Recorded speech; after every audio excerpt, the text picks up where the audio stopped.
Muy buenas noches y bienvenidos a una de las últimas actividades de Basado en Hechos Reales. Estamos felices de darle la bienvenida a Evan Jablonka, historiador francés, cronista francés y gran narrador francés, autor de libros como La Etitia o El fin de los hombres, Historia de los abuelos que nunca tuve y el más reciente Hombres justos, que está por salir en Argentina dentro de poco. Lo va a entrevistar la periodista francesa radicada en Argentina, Oriane Flecher. Y esta actividad es posible gracias al apoyo del Instituto Francés, así que muchísimas gracias a ellos. Y los esperamos después de esta charla al cierre del festival, donde 4 verificadoras de datos van a hacer unas reflexiones muy interesantes acerca de este año que por suerte ya está por terminar. Gracias por estar. Bonjour. Bonjour, bonsoir, en réalité bonsoir. Bonsoir. Merci beaucoup d'avoir accepté notre invitation. Je voudrais vous souhaiter la bienvenue en Argentine d'une manière un peu étrange, il faut le dire, mais c'est un pays avec lequel vous entretenez un lien tout particulier. Je ne sais pas si nous aurons l'occasion de revenir sur ce point. Cet échange, nous allons pouvoir aborder plusieurs de vos livres, mais j'aimerais d'abord commencer par une question qui est plutôt dictée par la conjoncture. En ces temps de pandémie, j'aimerais savoir, en tant qu'historien, par quoi vous sentez-vous plus particulièrement interpellé, d'une certaine manière, l'histoire entre toutes les histoires?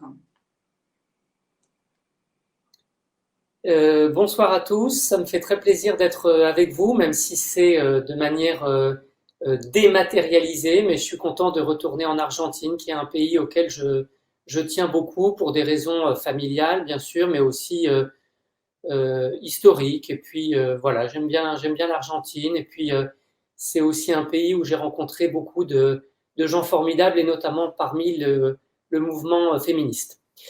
Je dirais qu'on traverse une période qui est angoissante pour tout le monde. Et cette période est aussi difficile parce qu'elle touche au lien social. La maladie nous fait perdre les contacts sociaux et en quelque sorte, l'intimité devient suspecte.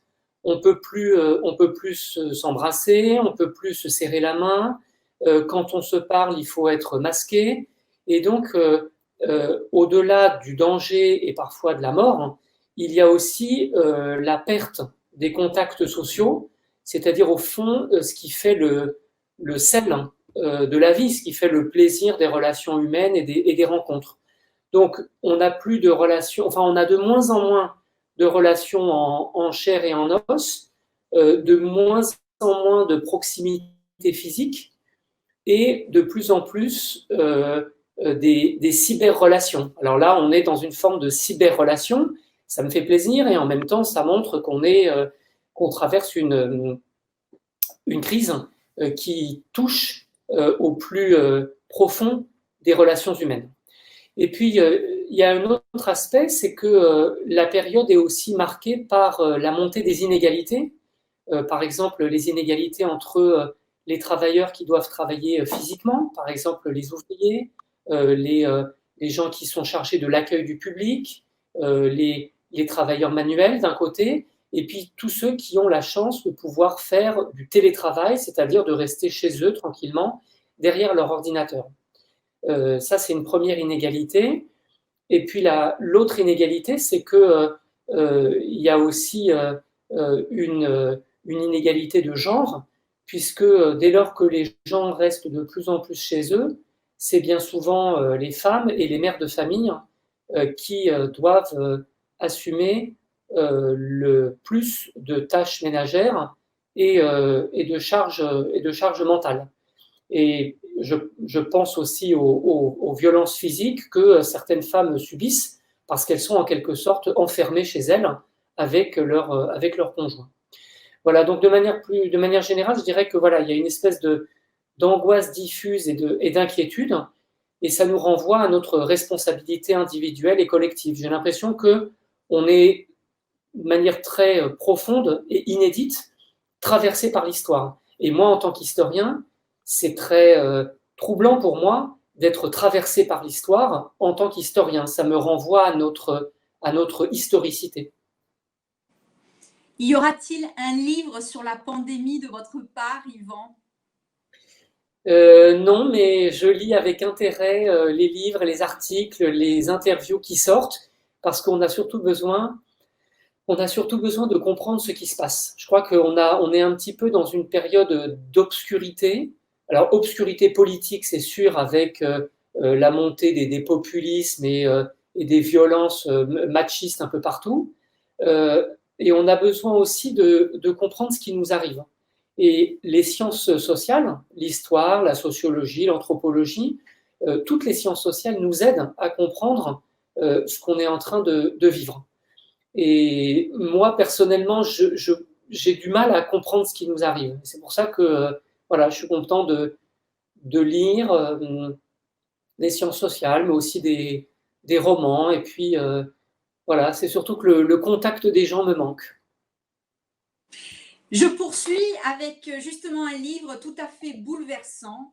C'est un livre intitulé Laetitia ou la fin des hommes, qui 4 ans après sa publication d'ailleurs vient d'être adapté cette année en mini-série. Alors pour celles et ceux qui n'ont pas encore eu l'occasion de vous lire, l'opportunité, le plaisir de vous lire, j'aimerais rappeler très brièvement que Laetitia est enlevée et assassinée par Tony Mellon en 2011.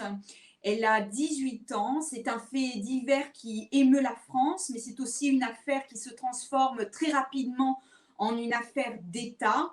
Cet emballement politique provoque même, chose inédite, la grève des magistrats qui sont pointés du doigt par le président Nicolas Sarkozy. C'est un destin, le destin de Laetitia, qui vous touche, qui vous révolte. Et alors que les médias choisissent de raconter sa mort, vous décidez, vous, de raconter sa vie dans un livre qui mêle à la fois toute la rigueur scientifique et la création littéraire. J'aimerais savoir qu'est-ce que la littérature vous a permis à propos de Laetitia que l'histoire à elle seule, en tant que science, ne vous permettait pas. Merci pour cette belle question. En fait, j'ai du mal à opposer l'histoire et la littérature ou la création littéraire et les sciences sociales. J'ai écrit un livre il y a quelques années qui a été publié, qui a été traduit aussi en espagnol et qui s'appelle L'histoire est une littérature contemporaine. Je considère que l'histoire et la littérature ne s'opposent pas, mais au contraire se renforcent. On peut renouveler les sciences sociales par la littérature et la littérature par les sciences sociales. Donc, plutôt que d'opposer l'histoire et la littérature, je dirais qu'elles peuvent se rencontrer et donner l'une à l'autre leur force et leur vertu. Alors, ce qui est vrai, c'est que dans le livre que j'ai consacré à Laetitia, il y a des choix esthétiques, mais ils arrivent en quelque sorte dans un deuxième temps. Le plus important pour moi, c'est la rigueur d'un raisonnement, le fait de démontrer quelque chose, le fait de comprendre quelle a été la vie et la mort de Laetitia. Mais dans un deuxième temps, et en quelque sorte pour éclairer ma pratique, pour éclairer cette enquête sur Laetitia, il y a eu, c'est vrai, des choix esthétiques. Alors, ces choix esthétiques qui arrivent de manière qui suivent en quelque sorte la méthode, qui sont une conséquence de ma méthode de chercheur, eh bien, on peut dire que c'est la sobriété, la concision, l'économie de moyens, la volonté de parler de Laetitia avec le maximum de pudeur, de sensibilité. Et j'ai essayé de trouver les mots justes. Trouver les mots justes, d'une certaine manière, c'est le début de la justice. En français, il y a ce double mot entre cette ambiguïté entre la justesse et la justice. Et je crois qu'avec les mots justes, on peut commencer à œuvrer à la justice. Et Laetitia avait besoin de justice parce que toute sa vie a été profondément injuste par ce qu'elle a vécu, par les souffrances physiques, morales, par les violences qu'elle a subies, par la solitude qui a été la sienne. Et je crois que pour commencer à lui rendre justice, il faut trouver les mots justes. Et là, vous voyez que, d'une certaine manière, ce sont des choix esthétiques. Et il y avait un autre choix esthétique important, c'était de transformer cette jeune femme complètement anonyme, qui est restée dans l'anonymat total tout au long de sa vie, transformer cette jeune femme anonyme en une héroïne des temps modernes. D'une certaine manière, Laetitia est un symbole, symbole des violences qu'elle a subies, mais aussi symbole de son courage, symbole de sa force morale. Et donc, je dirais que ces choix littéraires, esthétiques, découlent de mon enquête de sciences sociales. Donc, je ne me trompe pas de priorité, je suis un chercheur, j'ai essayé de comprendre la vie et la mort de Laetitia, et pour ça, il fallait faire des choix littéraires de sobriété, de pudeur et de justesse. Alors aujourd'hui... Non, je vous en prie, je vous en prie. Aujourd'hui, j'ai une satisfaction, c'est que Laetitia existe pour elle-même. C'est une des rares satisfactions que j'ai parce que sinon, la situation des jeunes femmes comme elle, et puis d'ailleurs des femmes dans le monde entier, reste difficile, et notamment en Argentine, avec de très nombreuses violences. Alors il y a aussi le débat sur l'avortement qui est en plein, qui se passe au moment où on est en train de parler, mais la situation des femmes reste difficile en Argentine comme ailleurs. Et un des rares motifs de satisfaction que j'ai, c'est que Laetitia, aujourd'hui, existe pour elle-même. Bien sûr, elle est morte et ce n'est pas mon livre qui peut lui rendre la vie, mais Laetitia existe en tant que telle. Quand j'ai commencé mon livre, elle n'était qu'un corps, elle n'était qu'un cadavre martyrisé, et aujourd'hui, elle est une personne. Aujourd'hui, elle existe. Elle a eu une vie avec sa normalité, avec sa dureté aussi, mais avec ses joies et ses peines. Et donc, on peut dire que Laetitia n'est plus un fait divers. Quand j'ai commencé mon livre, il y a quelques années, elle n'avait compté que pour sa mort. On aurait dit qu'elle avait vécu pour être tuée. Et à travers le livre que je lui ai consacré, j'ai essayé d'étudier son parcours de mort à travers le féminicide qui l'a détruite, mais aussi son parcours de vie, la misère, la solitude, le placement en tant que petite fille. Et donc, à travers cette biographie que j'ai faite de Laetitia, j'ai essayé de retracer le portrait de notre société avec la place du gouvernement, de la justice, des médias, de la maltraitance, des violences subies par les femmes et les enfants. Bref, ce livre sur Laetitia est consacré à toutes les Laetitia du monde, toutes les femmes qui, comme elle, ont été des enfants placés, puis des jeunes femmes frappées et violées. Et donc, ce livre, qui est une réflexion sur la vie de Laetitia, mais aussi sur le masculin, ce livre, en quelque sorte, a rendu à Laetitia sa liberté entière. Et c'est un motif de satisfaction pour moi. Sa liberté, sa singularité, sans aucun doute, Laetitia a récupéré cette singularité dans votre livre. Est-ce qu'elle l'a également récupérée, selon vous, aux yeux de la société française? Est-ce que la société, dans son ensemble, a également évolué dans le regard qu'elle porte sur Laetitia ou sur toutes les Laetitia, d'une certaine manière? La société, je ne sais pas, parce qu'il y a encore beaucoup de phénomènes de violence, de misogynie, de mépris, de discrimination, donc je ne sais pas si la société évolue. En revanche, on est en train de vivre une chose très importante, qui est la poursuite de la révolution féministe qui a commencé à la fin du XVIIIe siècle avec des penseuses comme Mary Wollstonecraft ou Olympe de Gouges, pour n'en citer que deux. Et cette révolution féministe qui dure depuis 2 siècles a trouvé un nouveau jalon, une nouvelle étape à travers des événements comme MeToo ou Ni Una Menos.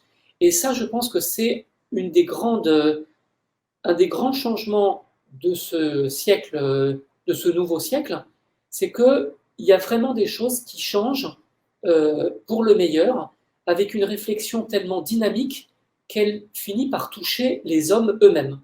Certains hommes commencent à se reconnaître dans le féminisme et certains hommes s'interrogent sur le masculin et sur la nécessaire refondation du masculin.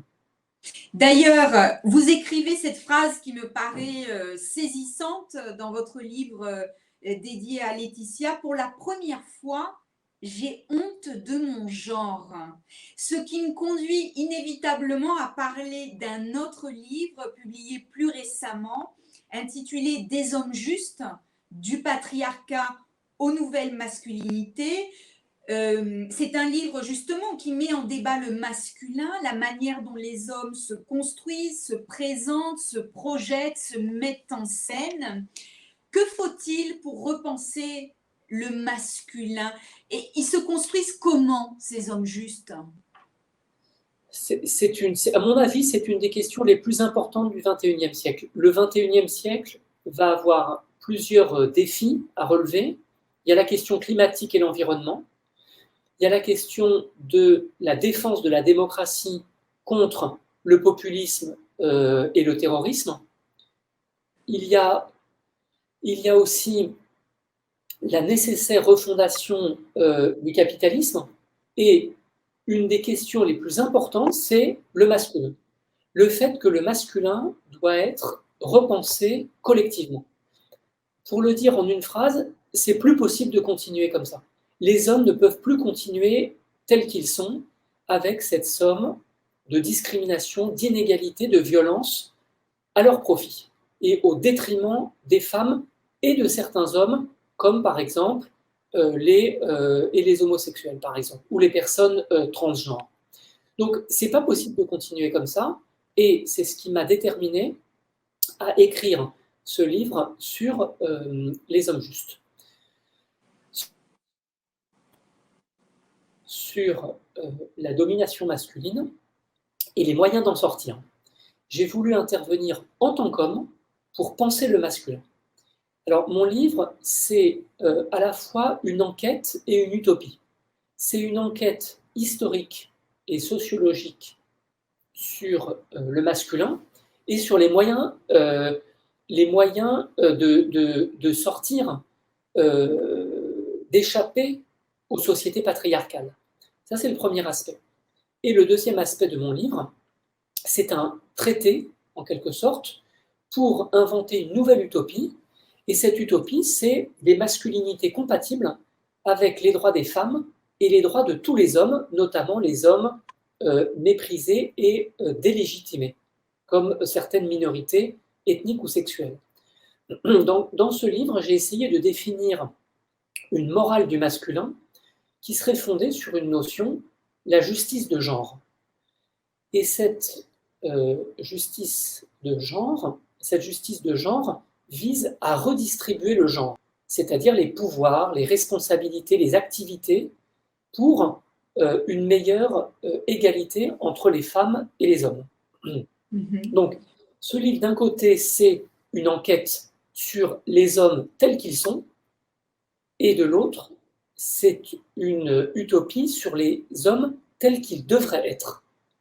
Donc, de tout cela, de cette confrontation entre les hommes tels qu'ils sont et les hommes tels qu'ils devraient être, il doit s'ensuivre un débat collectif sur les masculinités. De quelle masculinité voulons-nous? De quelle masculinité avons-nous besoin pour parvenir à cette justice de genre? Alors, je me suis posé deux questions. La première, c'est d'où vient mon pouvoir en tant qu'homme? Et la deuxième, c'est pourquoi les hommes ne veulent-ils pas l'égalité, alors qu'après tout, l'égalité, c'est une notion à laquelle tout le monde est attaché. Yvan, après avoir réalisé tout ce travail, Yvan, est-ce que vous pensez être un homme plus juste? Merci. Alors, c'est une question un petit peu compliquée, mais je vais y répondre et merci de la poser.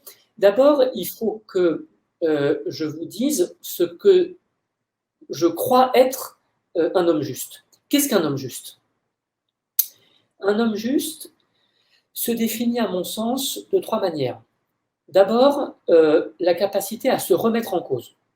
Un homme juste, c'est quelqu'un qui est sensible au rapport de pouvoir, à ses avantages, parfois même à ses privilèges, et cette remise en cause en tant qu'homme doit conduire à une volonté de changement.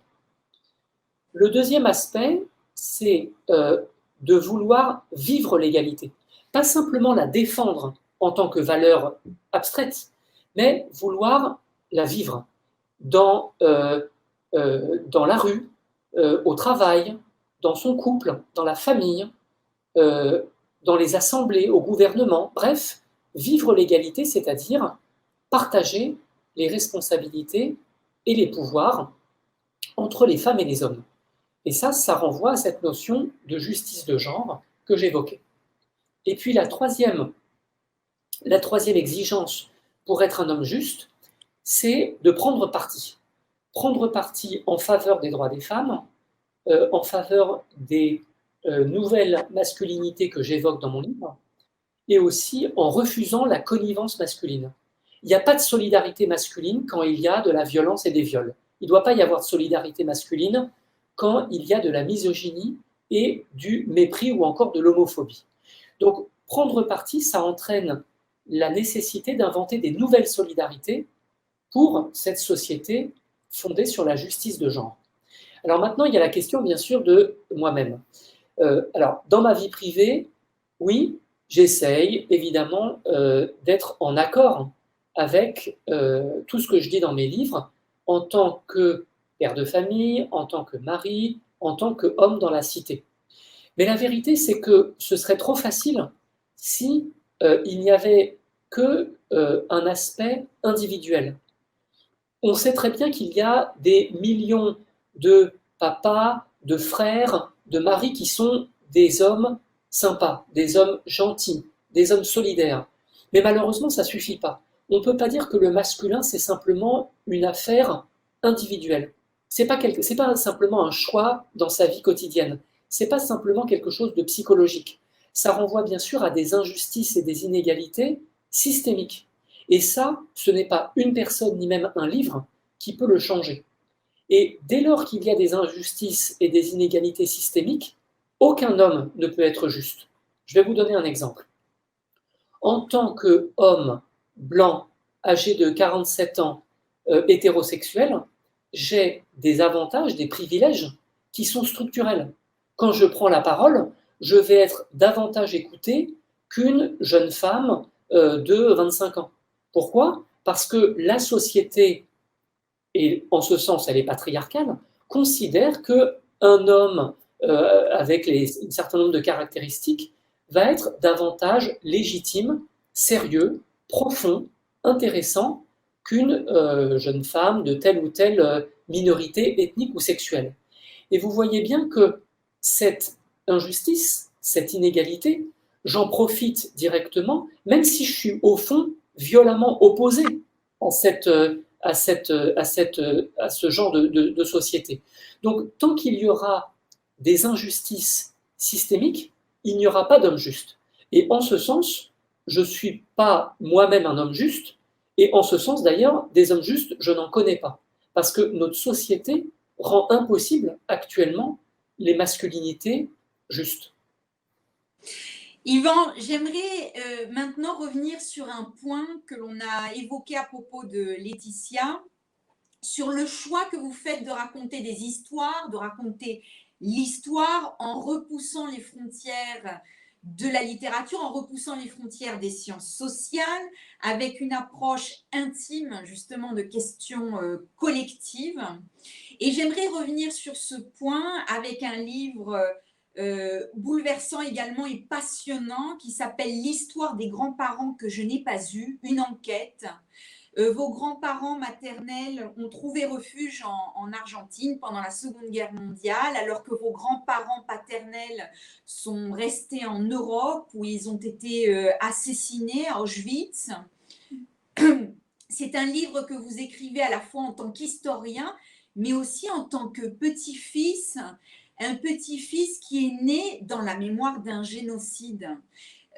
J'aimerais savoir comment êtes-vous parvenu à concilier la rigueur scientifique d'un côté et par ailleurs l'implication personnelle de ce sujet. Alors, c'est vrai que je suis attaché à l'Argentine pour les raisons que vous avez dites. C'est le frère et la sœur de mon grand-père qui ont pu trouver refuge en Argentine, et mon grand-père ainsi que sa femme, ma grand-mère, sont restés coincés en France et ça leur a coûté la vie. Et j'ai voulu raconter leur trajectoire. Ce qui m'a poussé à cela et à faire ce livre en tant qu'historien, c'est que il y a des oppositions auxquelles je ne crois pas. Il y a des oppositions qui sont fausses. Par exemple, opposer l'histoire et la mémoire, ou la grande histoire avec nos histoires de famille, ou les sciences sociales et la littérature. Par exemple, pour l'Argentine, quand on voit le drame des desaparecidos, des disparus, on voit bien que nos histoires de famille font complètement partie de la grande histoire. Donc, c'est pas possible d'opposer l'une et l'autre. Et j'ai voulu, en écrivant l'histoire de mes grands-parents, faire une histoire où je m'impliquerais en tant que chercheur, en tant que juif, et bien sûr en tant que petit-fils.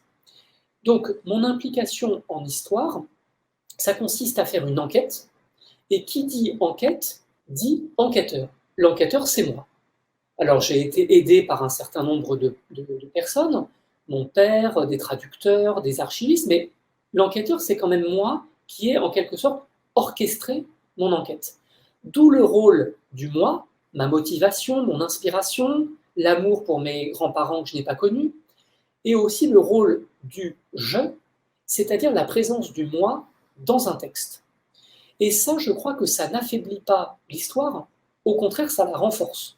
Ça la renforce parce que on sait d'où je parle, on sait qui je suis. Pour écrire La vie des disparus, il faut avoir à la fois de l'empathie et de la distance, exactement comme pour Laetitia. De l'empathie, une forme de tendresse, mais aussi de la distance, de l'éloignement en tant que chercheur. Alors, ce qui m'a beaucoup fait réfléchir dans le destin de mes grands-parents, c'est que bien souvent, quand il y a des victimes, on ne se souvient que de celui qui les a tués. On ne se souvient que du meurtrier, un serial killer, un terroriste ou un dictateur. Et on le voit souvent en littérature avec des écrivains qui sont bien souvent fascinés par les bourreaux. Truman Capote, Jean Genet, Michel Foucault, tous ils sont fascinés par les tueurs. Et moi, au contraire, j'ai voulu renverser la perspective. J'ai voulu retracer la vie des disparus, les arracher au crime qui les a détruits, et j'ai voulu faire de mes grands-parents le centre de mon livre pour parler non pas de leur vie, mais de leur mort. Et c'est exactement la même chose que j'ai fait avec Laetitia. Donc il y a au début un sentiment de révolte de ma part qui renvoie à une absence fondatrice. Cette absence fondatrice, c'est les oubliés, les disparus, nos morts, nos fantômes, les gens qu'on a perdus. Ça peut être les gens de notre famille qui ont été assassinés, dont le corps n'a même pas été retrouvé. Ça peut être Laetitia ou mes grands-parents. Bref, des disparus dont j'ai voulu retracer la vie pour rappeler qu'ils ne sont pas des morts ou des victimes, mais des vivants, des femmes et des hommes qui ont eu leur vie, leur courage, leur force et qui sont en prise avec leur propre vie. Je vous ai entendu dire à plusieurs reprises que vous étiez, corrigez-moi si je me trompe, mais que vous dites être historien pour réparer le monde d'une certaine manière. Est-ce que vous sentez que cette intention réparatrice s'est trouvée d'une certaine manière satisfaite dans le cas de vos grands-parents? Un des maîtres mots de mon travail, c'est le mot de justice. Je parlais de justice de genre tout à l'heure à propos des hommes justes, mais on pourrait aussi parler de justice mémorielle. Quand vous êtes Laetitia et que vous êtes une jeune femme de 18 ans tuée dans un crime horrible, quand vous êtes des juifs tués, assassinés à Auschwitz dans un génocide à l'âge de 28 ou 35 ans, comme dans le cas de mes grands-parents, eh bien, vous avez subi une des pires injustices qu'il est possible. Vous avez subi une des pires injustices qui est le fait d'être détruit à la fleur de l'âge, le fait de ne pas avoir de vie, le fait d'être en quelque sorte arraché au monde, arraché à la vie qui devait être la vôtre. Et donc moi, mon travail en tant qu'historien, c'est de réparer ces injustices. Réparer ces injustices en racontant la vie, en racontant la mort, en expliquant ce qui est arrivé à nos chers disparus, ce qui est arrivé à nos fantômes, ce qui leur est arrivé, mais aussi ce qui nous est arrivé. Et en ce sens, oui, j'essaye de réparer le monde. Alors bien sûr, je le fais à ma modeste manière, mais réparer le monde, pour moi, c'est redonner une place à ceux qui n'ont pas eu de place, parler de la vie de ceux qui l'ont perdue, raconter l'histoire des disparus et faire entrer tous ces anonymes dans la grande histoire où ils doivent figurer. Et moi, je suis convaincu que l'histoire doit être démocratique. L'histoire doit être démocratique parce que nous avons tous notre place dans le grand récit historique, et tout particulièrement les disparus qui sont nos proches, qui sont les fantômes positifs qui nous entourent et que nous aimons. Yvan, vous écrivez des histoires qui sont, je ne sais pas si le terme est bien choisi, qui sont sombres, destin tragique, mais vous écrivez également des histoires très lumineuses. Je pense au livre intitulé En camping-car. Et vous y racontez comment votre papa, comment votre père, justement orphelin de la Shoah, vous emmenez en vacances dans un camping-car Volkswagen, qui est un véhicule qui raconte lui-même l'histoire de l'Allemagne et des Juifs. C'est le récit de vos vacances familiales, mais c'est aussi un essai sociologique. C'est le portrait d'une époque, c'est le portrait d'une génération. Le jeu est très présent, bien entendu, puisque c'est l'historien qui raconte sa propre histoire. Et comment êtes-vous parvenu à ne pas tomber dans le piège de la mise en scène? Comment faire en sorte que ce jeu ne devienne pas narcissique? C'est une question fondamentale en histoire dès lors qu'on utilise, comme moi, le jeu et dès lors qu'on est proche de son sujet. Et donc, ces vacances en camping-car, c'est le grand moment de bonheur de mon enfance en lien avec le bonheur de mon propre père. Mon propre père, en tant qu'orphelin, depuis l'âge de 2 ans, a eu une enfance douloureuse.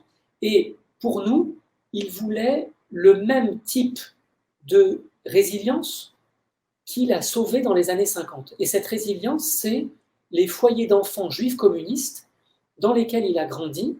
Et il y avait une bande de copains, un jardin, des grands espaces, une liberté physique et parfois même la mer.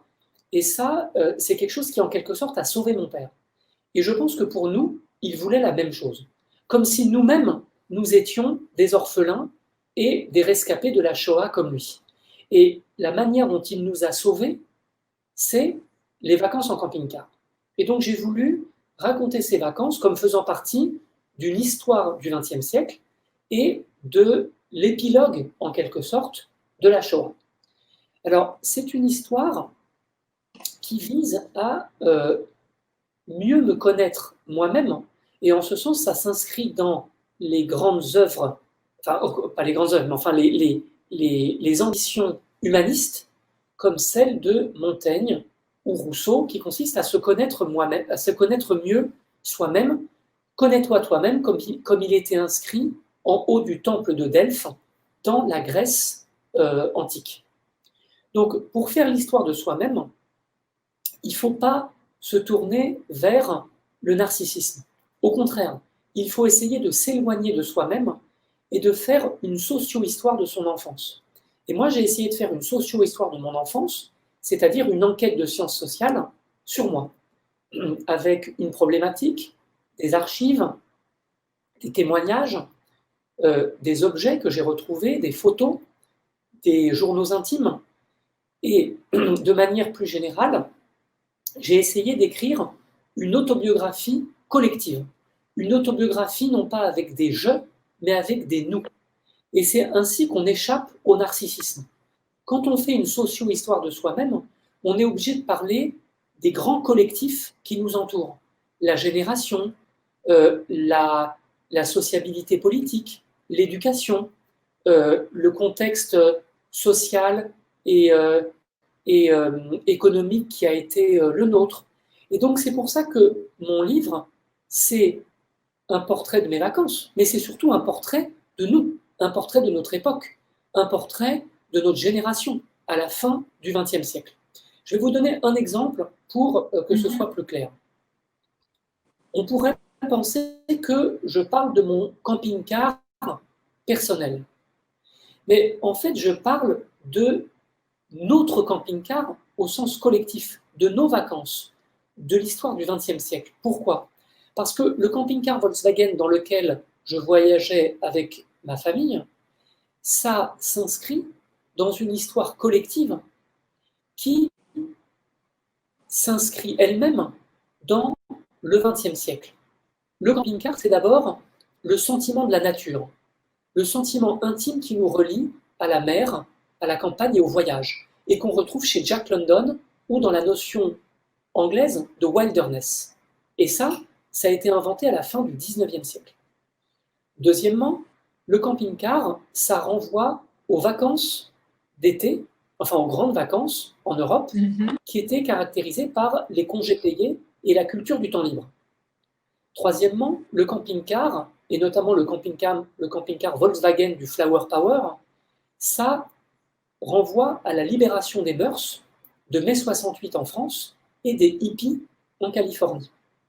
Et enfin, bien sûr, notre camping-car est profondément une histoire juive et allemande, puisque le camping-car Volkswagen a été inventé après la Deuxième Guerre mondiale pour répondre à la volonté des loisirs de masse dans une Europe qui redeviendrait en paix. Mais cela ne peut pas faire oublier que Volkswagen a été une marque chérie des nazis. Donc vous voyez que pour ces 4 aspects, le camping-car, ça ne fait pas partie simplement de ma petite vie et de ma famille, ça fait partie de l'histoire du XXe siècle, aussi bien sur le plan politique que sur le plan social, les loisirs de masse qui sont encore aujourd'hui les nôtres. Et c'est de cette manière profondément historique et sociologique, que j'ai évité la mise en scène de moi-même et que j'ai profondément refusé tout narcissisme. Ce livre, lui-même, est basé sur un travail d'archives, avec notamment des archives un peu particulières, puisque ce sont les vôtres. À un moment donné, vous dites que votre journal et votre mémoire ne sont pas exactement d'accord. Alors, quand il y a des accords, qui est l'arbitre ? C'est une excellente question, mais en fait, quand je dis que je refuse de me mettre en scène, eh bien, ça a aussi une conséquence sur le plan de la méthode. C'est-à-dire que quand ma mémoire et les archives ne sont pas d'accord, eh bien, je ne tranche pas, je le dis. Ça fait partie de l'honnêteté méthodologique qui fait partie de l'objectivité forte. C'est-à-dire, quand il y a des discordances ou des contradictions entre mes différentes archives et ma mémoire, ou des témoignages de proches, eh ben je le dis de cette manière. Je dis qu'en fait, je ne sais pas, ou que je ne me souviens pas bien, ou que je ne sais plus, ou qu'il y a une contradiction. Ça fait partie du pacte d'honnêteté que je dois aux lecteurs et aux lectrices. La volonté de dire quand je ne suis pas sûr, quand je ne suis pas certain, quand je doute. Et ça fait aussi partie de cette objectivité forte que j'évoquais. Donc mon livre met la focale sur l'individu, sur la famille, sur le collectif, sur des archives de soi, mais aussi sur les successions des époques. Et ça, je crois que c'est une autre manière de faire de l'histoire. C'est une autre forme d'histoire qui nous fait sortir d'un côté de l'histoire classique académique et d'un autre côté de l'autofiction narcissique et teintée de fiction. Donc moi, j'ai essayé d'être entre les deux en parlant de moi-même, mais de manière socio-historique, avec la rigueur et la distance qu'exigent les sciences sociales. Et c'est ainsi qu'avec ce camping-car, j'ai essayé de faire le portrait de toute une époque, le portrait du XXe siècle, d'une certaine manière, en étendant le domaine des sciences sociales à travers la prise en compte de mon enfance, mais en étendant aussi le domaine de la littérature, en évoquant, pourquoi pas, une littérature mobile, une littérature automobile qui avance droit devant elle et qui franchit les frontières, comme l'ont fait avant moi Cortázar et sa compagne Carole Dunlop. Yvan, nous avons commencé cet échange avec une question liée à la conjoncture. J'aimerais terminer également cet échange avec une question liée à la conjoncture, une question d'époque, j'ai envie de dire. Que peut l'historien, que peut-il, face à la post-vérité, face aux fake news dont on parle tellement, comment se construit l'histoire? D'une certaine manière, c'est tout l'enjeu de la refondation des sciences sociales aujourd'hui. Et c'est pour ça que c'est une question qui me tient à cœur et je vous remercie de la poser parce que c'est une question fondamentale. Quelle est la place des sciences sociales aujourd'hui? Est-ce qu'on va entrer dans un monde sans sciences sociales? Est-ce qu'on va entrer dans un monde où l'histoire, la sociologie, l'anthropologie, les sciences politiques vont peu à peu disparaître? Quand on regarde le populisme tel qu'il existe aux États-Unis, en Russie, en Turquie, au Brésil et dans tant d'autres pays, on voit que c'est un populisme ou des quasi-situations de dictature qui méprisent la vérité et qui transforment la vérité en mensonge. C'est pour ça que la présidence de Trump a été tellement traumatisante. Et donc ici, l'historien et plus largement l'intellectuel a son rôle à jouer. En écrivant des livres pour des lecteurs et pas simplement des livres pour des collègues, c'est-à-dire en inventant une littérature fondée sur les sciences sociales qui soit présente dans la cité et qui s'adresse à un public, c'est-à-dire à des gens comme tout le monde, pas des spécialistes, mais au contraire les citoyens. Et donc, l'historien, l'intellectuel, à l'heure de la post-vérité, doit répondre par la vérité. Et qu'est-ce que c'est que la vérité? C'est la démonstration. C'est l'intérêt pour les faits, pour les preuves, la volonté de démontrer quelque chose. Et ça, je crois que c'est indissociable de l'ambition des sciences sociales que j'essaye personnellement, mais aussi collectivement, de faire vivre dans la cité. En quelque sorte, pour aujourd'hui, en ce début du XXIe siècle, aussi bien contre la misogynie et les violences que contre les populismes, je crois qu'il doit y avoir une lutte collective des chercheurs et des écrivains, et je dirais que c'est les luttes de la justice. Les luttes de la justice qui embrassent aussi bien la littérature que l'ensemble des sciences sociales. Et c'est un des grands enjeux du siècle qui s'ouvre. Yvan, je vous remercie infiniment. J'espère que l'année prochaine, nous aurons l'occasion de vous recevoir personnellement. Ben oui, moi aussi, j'espère. Alors, je voulais vous demander, Oriane, d'abord, merci infiniment pour vos questions qui étaient remarquables, c'est des questions qui couvrent tout mon travail et je vous en remercie beaucoup. Et la deuxième question, c'est que n'hésitez pas à couper. Je veux dire, ce que j'ai dit, ça peut être réduit, ça peut être édité. Quand je tousse, vous coupez. Enfin, n'hésitez pas à éditer cette interview.